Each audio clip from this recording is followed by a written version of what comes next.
नमस्ते दोस्तों, knowledge topic पर आज की टॉपिक पे आप सभी का स्वागत है।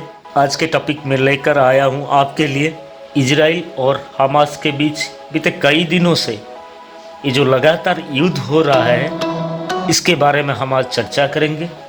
ये युद्ध किस लिए हो रहा है, क्यों हो रहा है और किन बातों पर आज दोनों देश इजराइल हमास युद्ध चल रहा है। वो युद्ध का आज 14वां दिन है। इस युद्ध में अब तक कुल 4,900 लोगों की मौत हो चुकी है। गाजा में मानवीय संकट पैदा हो गया है।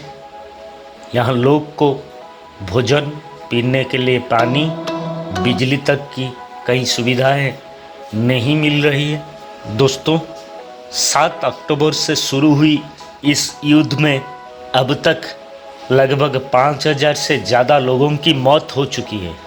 हमास के हमले में 14 से ज़्यादा इजराइल लोगों की मौत हो चुकी है। वहीं गाजा पट्टी में लगभग 4,000 लोगों की मौत हो चुकी है। इस हमले ने इजराइल और फिलिस्तीनियों के बीच 7 दशकों की युद्ध और संघर्ष में कई लोगों की जान जा चुका है, फिर एक बार दुनिया के सामने रखा है। इस संघर्ष ने एक बार फिर जितने सारे हमारे मध्य पूर्व को अस्थिर करने का काम किया है। लेकिन आखिर हमास और इजराइल के एक दूसरे के दुश्मन क्यों हैं? इस सब की शुरुआत इजराइल बनने के साथ होती है। इजराइल के संस्थापक डीपीडी बेन गुरियन ने 14 मई 1948 को आधुनिक इजराइल की घोषणा की। इजराइल बनाने का लक्ष्य था कि दशकों तक भटकते रहे यहूदियों को अपना एक देश होना। जिस जगह इजराइल बना वह फिलिस्तीन का हिस्सा था। इजराइल के बनने को फिलिस्तीनियों ने तबाही के रूप में बताया। इस जगह पर ब्रिटिश का राज था। इजराइल के बनने पर लगभग 7 लाख लोग या उस दौरान फिलिस्तीन की आधी अरब आबादी घर छोड़कर चली गई है।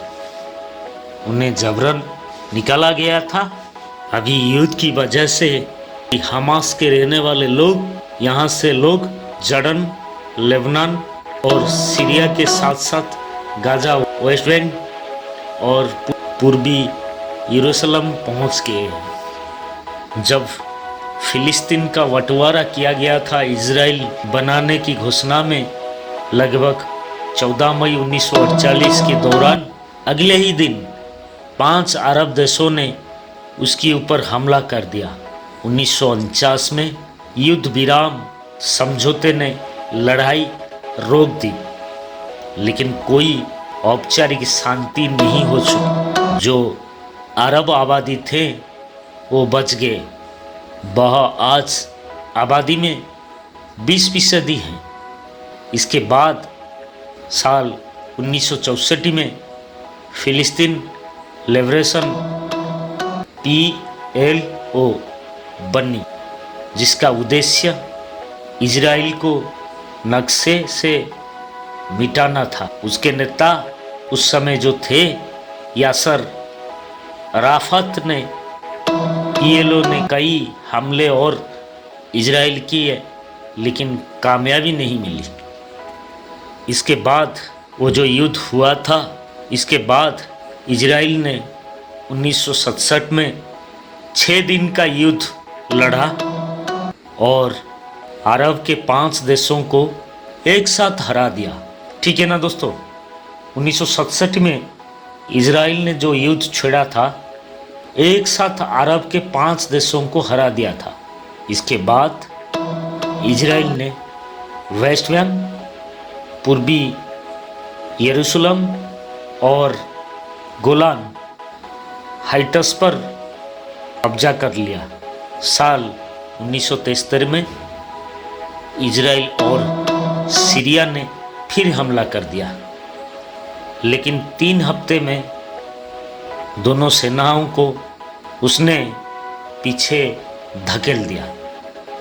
इजराइल ने साल 1982 में लेबनान पर हमला किया और 10 सप्ताह की घेराबंदी की। दोस्तों जानिए, लेबनान पर इजराइल ने 10 हफ्ता तक पूरा घेराबंदी करके रखा। उसी घेराबंदी के बाद यासिर अराफात ने नेतृत्व में उस समय की जो प्राइम मिनिस्टर थे यासिर अराफात, उनकी नेतृत्व में हजारों फिलीपींस लड़ाकों के समुद्र के रास्ते निकला गया। दोस्तों, अभी इजराइल और हमास के बीच जो युद्ध छिड़ रहा है वो लगभग मजहब, जमीन और जंग तीनों इजराइल और हमास के बीच छिड़े हैं संघर्ष। 1922 दोस्तों, साल 1922 से 1947 तक पूर्वी और मध्य यूरोप से यहूदियों का पलायन बढ़ गया। उसी वक्त का समय है 1947, जब भारत आज़ाद हुआ था। उसी वक्त की कहानी है। जितने सारे पूर्व और मध्य यूरोप में यहूदियों ने रहते थे, उन लोगों का पलायन वहाँ से हुआ, क्योंकि युद्ध और फिर द्वितीय विश्व युद्ध के दौरान यहूदियों को उत्पीड़न और अत्याचार का सामना करना पड़ा। इजराइल के रहने वाले यहूदियों को बहुत सारे उत्पीड़न और अत्याचारों का सामना करना पड़ा। फिलिस्तीन के लोग शुरू से ही यहूदियों को बसाने के खिलाफ थे। ये तो सच है दोस्तों। फिलिस्तीन के जो लोग थे वो पहले से ही इन यहूदियों को इनके पास बसाने से उनके खिलाफ ही थे।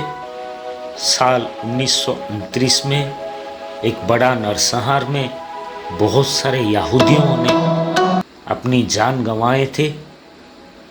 ये दंगा यहूदियों के बसने के खिलाफ हुई।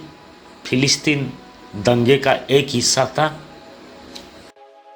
फिलिस्तीन में जैसे जैसे यहूदी बढ़ते गए, कई फिलिस्तीन विस्थापित होते गए। यहीं से दोनों के बीच हिंसा और संघर्ष की शुरुआत हुई। साल 1947 में संयुक्त राष्ट्र ने फिलिस्तीन को यहूदी और अरबों के लिए दो अलग अलग राष्ट्र में बांटने का प्रयास पास किया। यहूदी नेतृत्व ने इस पर हामी भरी, लेकिन अरब पक्ष ने इस समझौते पर अस्वीकार कर दिया। जब ब्रिटिश शासन था, दोनों के बीच संघर्ष खत्म करने में वो ब्रिटिश शासन नाकाम रहा और पीछे हट गया। इधर यहूदियों के नेतृत्व ने इजराइल की स्थापना की घोषणा कर दी। संयुक्त राष्ट्र महासभा UNGA ने तत्कालीन फिलिस्तीन को स्वतंत्र अरब और यहूदी राज्यों में विभाजित करने का जो प्रयास पारित किया, उसे अरब नेताओं ने खारिज कर दिया। साल 1948 14 मई को यहूदी नेतृत्व ने एक बार फिर राष्ट्र की स्थापना की घोषणा की और इसी तरह इजराइल अस्तित्व में आया। इसी साल कई अरब देशों ने इजराइल पर हमला बोल दिया। जब 1947 में हमारा हिंदुस्तान आज़ाद हुआ था, उसके अगले साल की खबर है। इसी लड़ाई में फिलिस्तीन लड़ाकों ने बढ़ चढ़कर हिस्सा लिया। इस जंग में यहूदियों ने भारी पड़े।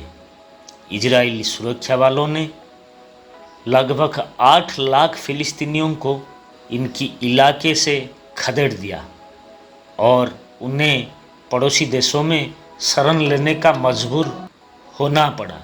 युद्ध का अगले साल शांत हुआ। पूरे दुनिया को भी पता है ये संघर्ष का केंद्र बिंदु यरूशलेम है। यरूशलेम 1948 की जंग में फिलिस्तीन का काफ़ी सारा हिस्सा इजराइल के कब्ज़े में आ चुका था। 1949 में एक बॉर्डर की लाइन खींची गई जिसमें फिलिस्तीन के दो क्षेत्रों में बने वेस्ट बैंक और गाज़ा पट्टी। गाज़ा को गाज़ा पट्टी भी कहा जाता है और यहाँ करीब 20 लाख फिलिस्तीन रहते हैं। वहीं वेस्ट बैंक में इजराइल के पूर्व में स्थित है जहाँ करीब 30 लाख फिलिस्तीन रहते हैं। इनमें से ज़्यादातर मुस्लिम हैं। अरब में वेस्ट बैंक कई यहूदी पवित्र स्थल है जहाँ हर साल हजारों तीर्थयात्री आती हैं। गाज़ा पट्टी की जो बीच की जगह है वो यरूशलेम है।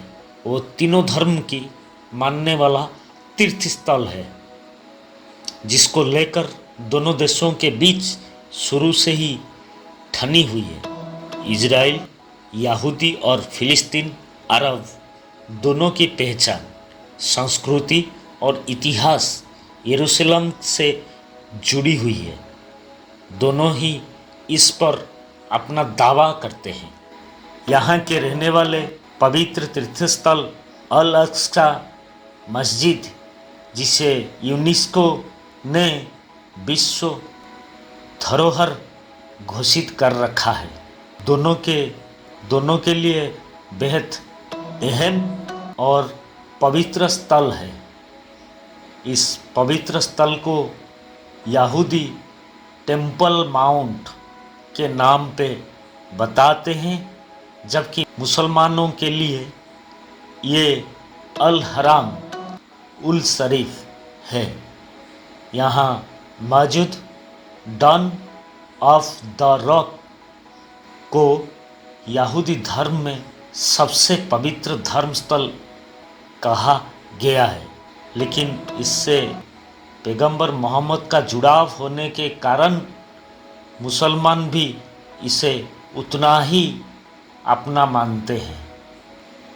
ये जो परिसर है इसको जड़न ही मैनेजमेंट करता है, लेकिन सुरक्षा, इंतजाम और देखभाल इजराइल के अधिकार में है। अल अक्सा मस्जिद परिसर को लेकर लंबे समय से दोनों देशों के बीच विवाद होता आ रहा है। 2021 में लगभग 11वां दिन तक खूनी संघर्ष हुआ था जिसमें कई जान गए थे, लेकिन कुछ मिला नहीं था। यहाँ मुस्लिम नमाज पढ़ सकते हैं, लेकिन गैर मुस्लिमों को, जो मुसलमान नहीं हैं, गैर मुस्लिम, उनके लिए यहाँ केवल एंट्री मिलती है। इबादत करने पर पाबंदी लगी है। जितना हमें याद है, पिछले दिनों यहूदी फसल उत्सव सुकोट के दौरान यहूदियों और इजरायली कार्यकर्ताओं ने यहाँ का दौरा किया था, तो हमास ने इसकी निंदा की थी। हमास का आरोप था यहूदियों ने यथास्थित समझौते का उल्लंघन कर यहाँ प्रार्थना की। यहाँ से लगे विवादों में हमास क्या चाहता है? मेरे YouTube चैनल को सब्सक्राइब जरूर करें, लाइक करें और शेयर करें।